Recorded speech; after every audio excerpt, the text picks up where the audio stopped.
Les suites de l'incident aérien entre la Syrie et la Turquie avec une polémique sur les circonstances. Depuis le début, Ankara reconnaît que l'appareil a fait une brève incursion en territoire syrien, mais qu'il a été abattu alors qu'il se trouvait dans l'espace aérien international. Or, ce lundi, Damas a réaffirmé que l'avion de chasse avait, je cite, violé la souveraineté syrienne. Ce responsable du ministère syrien des Affaires étrangères s'en est pris à son homologue turc. Il l'accuse d'avoir donné une version de l'incident contraire à la réalité. Il s'agissait bien d'une attaque du territoire syrien, a-t-il insisté. Autre divergence, Ankara assure que l'avion était clairement identifié comme étant turc. Damas affirme au contraire que l'avion n'avait pas pu être identifié avant le tir. L'épave a été repérée à plus de 1000 mètres de profondeur au large des côtes. Des équipes de secours sont sur place pour remonter les restes de l'appareil.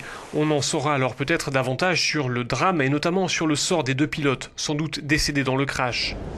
En tout cas, cet incident sera au cœur d'une réunion de l'OTAN ce mardi à Bruxelles, une réunion organisée à la demande de la Turquie.